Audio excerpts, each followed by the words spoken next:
Are everywhere. Sometimes you just have to take a second look. Human trafficking is modern-day slavery, and it happens in our own communities. Victims can be any gender, age, or race. Join the Department of Homeland Security's Blue Campaign to learn how to recognize and report this heinous crime. Your second look could be their second chance. Years.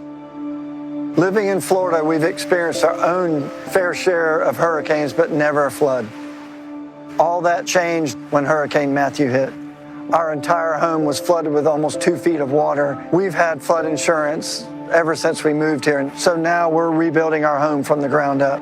We've got just an endless library of memories, and we look forward to many more years in this home.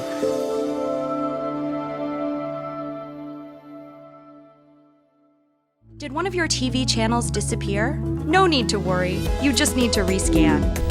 Learn more at fcc.gov/TV rescan or call 1-888-CALL-FCC. We spend lots of time online. We text, we comment, we share.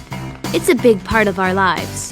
But communicating with someone online is just like talking to them in real life. Everyone appreciates politeness, and no one likes it when people make fun, spread gossip, rumors, or lies. The fact is, some people do try to hurt others online. It's called cyberbullying, and it's a lose-lose situation. It makes the person being harassed feel bad, and it makes the bully look bad. It might lead to trouble with school authorities or even the police. If someone's harassing you online, it's important not to respond. That's because bullies are looking for a reaction. Block them if you can. Ignore them if you can't. If it continues, save the evidence and ask an adult for help. And don't be afraid to stand up for yourself or to stand up for someone else being cyberbullied. This behavior usually stops pretty quickly when someone speaks up. And when you're communicating online, remember to treat people the way you'd like to be treated. Know how to handle yourself, because being online is part of your life. So stop and think before you click.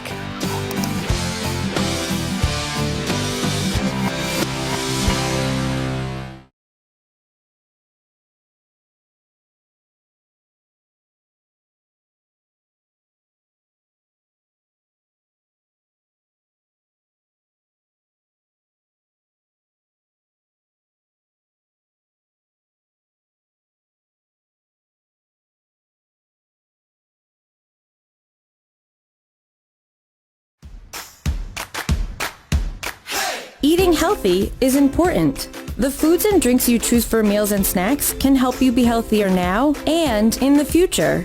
And it's more than eating one healthy meal or one healthy snack. Your food choices add up and they all matter. So where to start? First, choose foods from all 5 food groups throughout the day and throughout the week.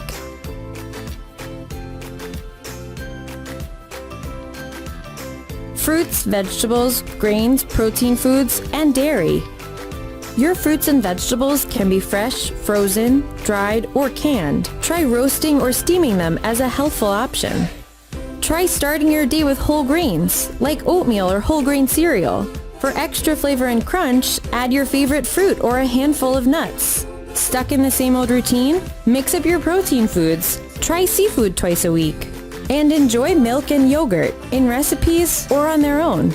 Read labels and ingredient lists to compare foods and choose healthier options. Across all of your choices, drink and eat less sodium, saturated fat, and added sugars.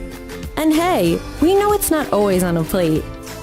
It's about making shifts no matter where you are. Start with small changes to make healthier choices you can enjoy. Small changes add up to big wins. For more information, visit choosemyplate.gov. Assistant Secretary of the Treasury for Public Affairs. We know these are unprecedented and challenging times.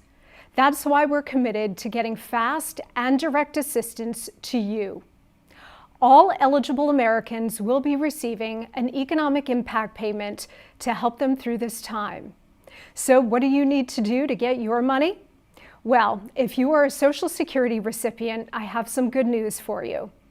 As a Social Security beneficiary, your $1,200 economic impact payment will be automatically deposited in your bank account, or a paper check will be sent to you in the mail, whichever way you typically receive your benefits. If you are receiving your payment by check and would like to receive it directly to your bank account, we can fix that. Go to irs.gov and click on the Non-Filers Enter Payment Info Here button. Then you can simply enter your bank account information so that your payment will be automatically deposited into your bank account. You will also need to input your name, mailing address, and Social Security number. The IRS also will need this information for your spouse and any dependents. Remember also to beware of scams. The IRS does not initiate contact with taxpayers by email, text, or social media channels. We do not and will not request personal or financial information. We urge taxpayers to be on the lookout for scammers and email phishing attempts about the COVID-19, especially about economic impact payments. Treasury and this administration are working around the clock to protect hardworking Americans like you. We are fully committed to ensuring you and your family have the support you need during this time. We will get through this together, stronger than before. Thank you. Get your economic impact payments, or if you think you qualify for more than you received, don't worry. If you're eligible, you can claim a recovery rebate credit when you file your 2020 tax return this year. Remember, anyone who received the full amount as economic impact payments cannot get this credit because you've already received the full amount of the recovery rebate credit as economic impact payments. For more information, visit the Recovery Rebate Credit page at irs.gov/RRC.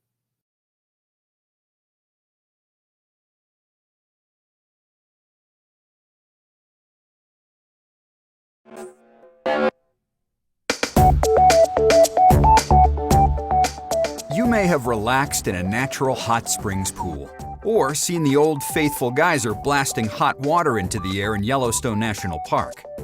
But have you ever thought of where all that heat comes from?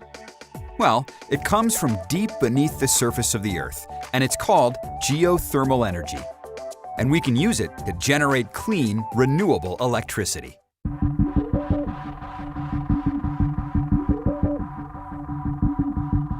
Okay, here's how geothermal works.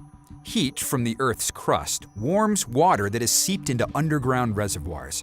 In some places, when water becomes hot enough, it can break through the Earth's surface as steam or hot water. This usually happens where the Earth's crust, or plates, meet and shift.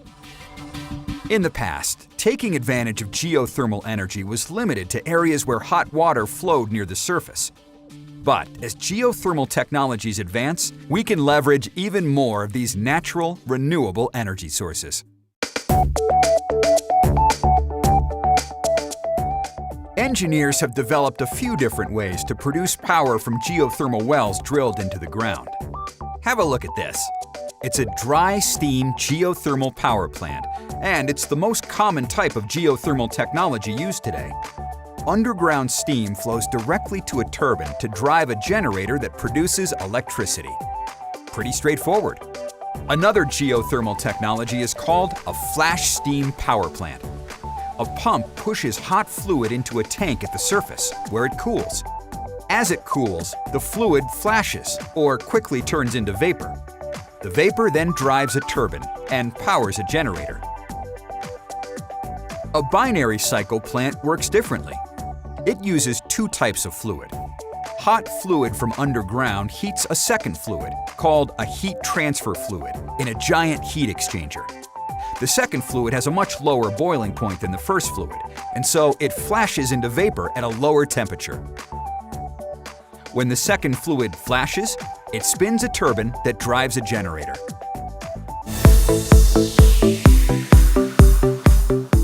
The environmental benefits of this clean, round-the-clock, renewable energy source are substantial. Low emissions, small physical footprint, and minimal environmental impact. The few byproducts that can come up are often re-injected underground. Geothermal energy can also help recycle wastewater. In California, Wastewater from the city of Santa Rosa is injected into the ground to generate more geothermal energy. Some plants do produce solid waste, but that solid waste may contain minerals that we can remove and sell, which lowers the cost of this energy source. The U.S. Geological Survey estimates that untapped geothermal resources in the United States, if developed, could supply the equivalent of 10% of today's energy needs and cut our dependence on fossil fuels.